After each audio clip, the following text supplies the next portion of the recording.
Can we talk briefly about SBTV's credited you? Was it in his book or? Yeah. What I mean, how did you guys even come together, and what was your involvement in that situation? With SB, it was just at the time where F64 was evolving, and it was becoming like the go-to editorial content for MCs. And I was working with Twin again, and it kind of like, as a marketing person, we wanted to help the key marquee bits in the area. So it was like, how do we evolve what they're doing, even GRM, what they're doing, any local promoter, anything, what's going on that we can elevate.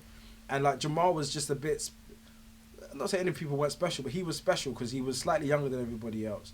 And he had such a pure navigation to film, just to be excellent at filming. Like, he was just like, half the time he would be like, I don't care about none of this stuff, I just want to film. And to me that meant like, whether this was making him money or not, he would still have a camera in his hand and document what he's documenting. And for me, that's the best thing. I search for people with soul all the time that would like bite my hand off for an opportunity and will do whatever it takes.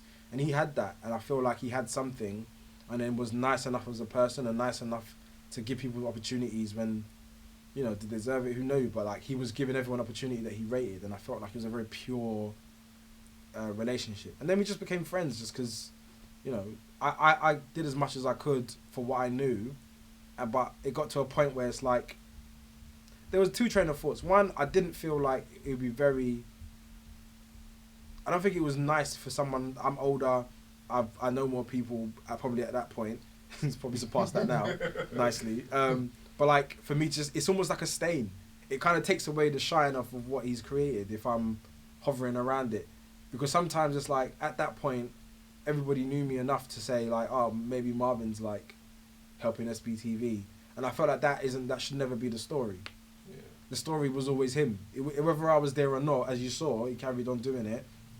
He was successful. So nothing was ever formalised. It was just somebody that I respected. And again, becoming a servant to what they're doing and just supporting it blindly. And then as soon as it got to a good enough place, and I think there was like a series of interviews that really defined what online interviewing was. I think it was like Drake, Trey Songz, Kelly Rowland, and like somebody else that was all done in like 2 months. And I think after that, there was actually online segments. So people would be like, so we're going to do print, and then we're going to do an online hour. So online hour, it was the same people all the time, but I think after that, people sort of valuing online again and were online for the first time, and made that a part of the marketing conveyor belt for a single. It seems like there's no barriers to entry. It's like everyone has a blog now, everyone has a camera, everyone's a journalist, everyone, do you know what I mean? Everyone's that. How do you see it? I don't think there should be a barrier of entry. I feel like if tomorrow little Sally Sue from wherever wants to start a channel and works herself off, I won't swear, but you see, works herself and develops like a genuine audience, she should be allowed to do so. That's a part of the capitalist, free, democratic society that we live in. Like, I don't want that to be managed. I don't want, someone to be like, you have to take a course, like, or you have to like pass some questions or meet someone, and they're gonna be like, you and I have access to the top 10 artists in the world. Like, if you get the opportunity, and I think that opportunism is what has changed this generation of people. They don't see barriers. They don't see like structure. They don't even see like the time that you have to go and invest. They just see, I have an opportunity to be as big as SBTV if I get one moment right. And I feel like that's what makes everything a level playing field. And it probably keeps Jamal on his toes, knowing that at any point Zoella can come. And no one was thinking of Zoella 2 years ago, but now she's on Great British Break Off for Comic Relief, raising money. Like, she's the new celebrity. She probably has more social power than most celebrities. So what do you say about that? Like, I wouldn't want to stop that really exciting, organic way of developing someone. I mean, I remember one time I said, oh, Marvyn, you work super hard. Like, you're someone that, I know your brain doesn't stop thinking. I'm thinking now. It doesn't stop thinking. And I remember, I think it was maybe like a year and a half ago, maybe 2 years ago, we was talking on the phone, and we were talking about you obviously becoming a married man. And I was saying that, but that's such a big move, because a lot of us who are under the ages of 30, or people just reaching 30, like, they're chasing dreams, and it's almost like the dream has to be realised first before the actual portion of real life can begin. Like, you know, I need to be here before I can, you know, settle down. And there's a lot of women and guys who almost, they're on pause until the other thing happens. Like, oh, that's pretty amazing though, to be fair.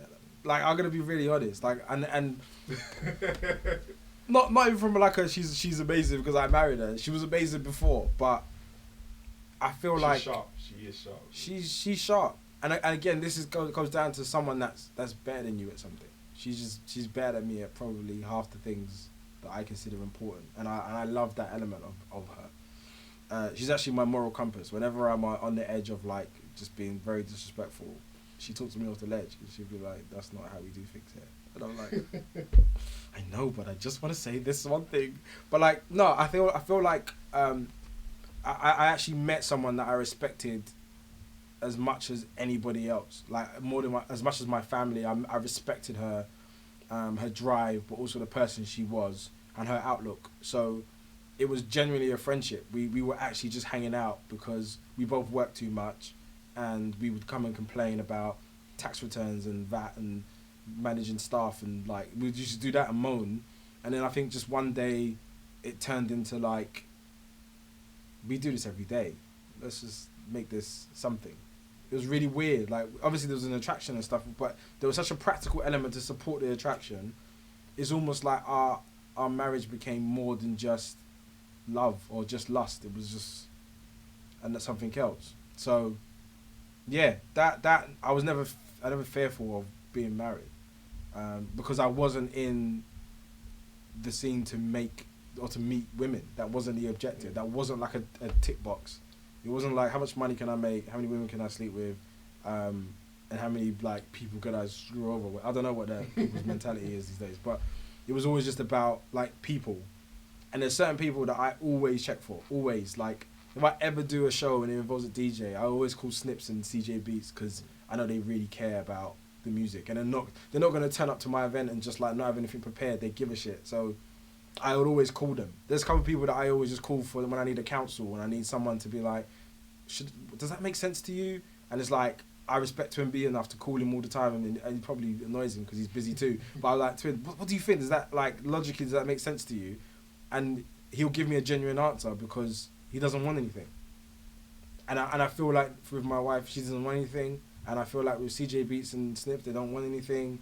Anyone I work with, Zion, all the people that I've known, they don't need me and I don't need them. We just mutually exchange wherever we can, when we can. And I feel like that's a really nice feeling and arena to be in. I mean, I think especially with that portion of, you know, sometimes you will feel the energy that someone's already here for being like the midget on the shoulder of a giant. Like, if I get around Marvyn long enough, and if I spot how he does things, and it's not saying it's a bad thing, but you see sometimes there's an angle as to why someone is around. Yeah. How do you deal with that part then? You know, I'm not easy to be around. Really? Not at all. I'm just lucky then, man. Maybe. You're lucky. You passed the. I'm not easy. I know that, and I'm very like. It's weird because I've been trying to analyze not just to know myself better, so I don't put myself in scenarios that are damaging to me. Forget everything else, and I'm not easy to be around. I feel like I communicate more than I do, so it's really weird. Like, I'll think that I'll be doing something, and the person I'm doing it for, they know exactly what I'm doing and why. And I don't think they do. Maybe they don't. And they're just like, "What's Marvyn doing over there?" And I'm just like, "No, look, this is for you. Like, I don't benefit from this. This is just a great idea I had, and I know that guy, and I'm gonna put these two things together, and we're gonna go and do it." But I'm not used to be around. I live a lot in my head, which is a really bad habit. So you don't always let people into your head. Yeah, but I do try to like communicate, but then I don't know if people get it. I feel like it's better in example. It's better when it's presented. Like, if I try to explain Blueprint to all those people that performed, they probably would have been like, like, why? Well, why do we need to do this? There's like other things. But if I just tell you that I need you to DJ, put you in the room. So you take pieces, like jigsaws. Yeah, maybe it's just bite-sized, isn't it? I don't know. Like, I think subconsciously that's probably what I was doing, because I couldn't be bothered to explain my foresight again and hope that everybody got it to say yes. So I just booked everyone that I liked. Blade Brown was another one. I've known Blade Brown for ages. He's such a good guy. He's just so over there with it. But I said, I want you to be involved. I want you to be next to Isaac Danker, who nobody would think you'd be next to because they think you're some road rap guy and he's like some artistic visual guy, and like the two are the same. Like, so, yeah. It's all art from different perspectives. 100%, and they should be able to perform on the same stage, and it should be nothing. But I don't think people will put them two together in any capacity. So I wanted to kind of do that. That's like I would call it a middle finger, but that's like almost an anti-perception thing that I wanted to create as well, was like blur some lines. No, but then I saw Blade Brown on a show, I think a Semtech show with like Danny Seff or someone like that, and I felt like thumbs up to Semtex because he brought things together that weren't natural. Semtex does a lot of things behind the scenes as well. Like it's weird 'cause I don't know him personally very well, and when Rosenberg came here, we did Rosenberg's show. I mean, Semtex's show on One Extra. We co-hosted it, and I was just in the background, just observing, really, being a fan. And he is way more involved than he lets on, and it's nice to see that he's doing that without shouting about it. There's not like 100 pictures with him and good music like everywhere to justify that he's in that conversation. So yeah, it's great. That is kind of a really good way to exist.